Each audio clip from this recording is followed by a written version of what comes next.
Welcome to lesson 4.3. Now we get into the unit circle, which is arguably one of the more important concepts we're going to be discussing in pre-calculus. But first, we're going to talk about the basis behind the unit circle, uh, which is the idea that we can find the various trig functions of an angle given a point on the graph. So if I have an x and y axis here, and I'm given a point on the graph, um, what we can do is we can make a line that goes through that point. If that point is on the terminal line, then we're trying to find the values for this angle theta. This line, along with the distance from the x-axis and the distance from the y-axis, are going to give me essentially a right triangle. So we'll call this distance from the y-axis our x, this upward distance from the x-axis we'll call y, and the hypotenuse of this triangle we'll call r. And if that's the case, sine of theta will then be opposite over hypotenuse, which is y over r. And then cosine theta,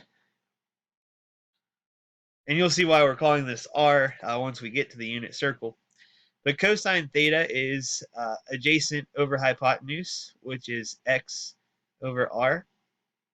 And then tangent theta is the opposite over adjacent. So we have y over x. And then, of course, we could also find the three reciprocals, cosecant of theta being r over y, secant of theta being r over x, and cotangent of theta being x over y. So in this example, we want to find the six trigonometric values. Sine, again, sine of theta being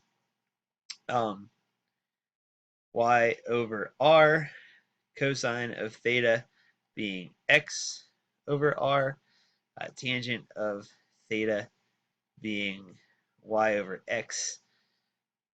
We'll put these over here. Cosecant of theta equals r over y. Secant theta is r over x, and cotangent theta being x over y. Now let's go ahead and look at this point negative 4, 3 in terms of where it would be on a graph. If I had, well, that's my eraser, if I had this drawn out with negative 4 units to the right and 3 units up, my point would lie over here. And therefore, I would have a terminal line going this way. And now I've got to look at my right triangle on this side of the graph being like right here. So then this would take up my angle theta, even though we're really trying to find this angle here.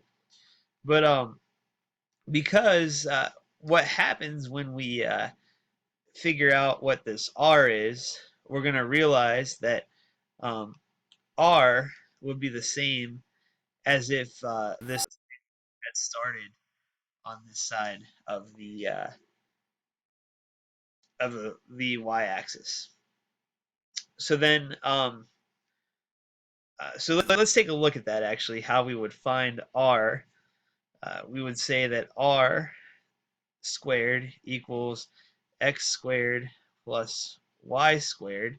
So of course the y, the height, is going to be the same as if this point were reflected over here. The r will be the same, and then the x would also be the same once we square it, because as you can see, we're going to take a negative 4 squared and 3 squared, and that's going to give us 16 and 9, which is 25. Let's only worry about the positive root of 25 because we're dealing with a positive radius or a positive hypotenuse. So we use the r equals positive 5. So the reason, as you can see, this negative 4 became 16 in the same way that on this side, a positive 4 would have become 16. And that's why we can use this reference angle here uh, to find this theta starting from the positive y-axis. So let's go ahead, now that we know our x value, our y value, and our r value, let's go ahead and put these in. And you can see where the differences will lie now that we actually use our appropriate y value. So if we have sine of theta equals y over r, I'm trying to get that stationed right there. All right, so y over r is 3 over 5, or 3/5. X over r is negative 4 over 5, negative 4/5. Y over x is 3 over negative 4, so we can make that negative 3/4. R over y is 5 over 3.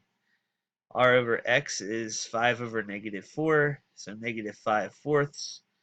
And x over y is negative 4 over 3. So those are my 6 trig functions based on that terminal point that was given to us. So here's an example for you to try. Go ahead and see if you can figure out the 6 trigonometric functions if negative 3, 6 is your terminal point.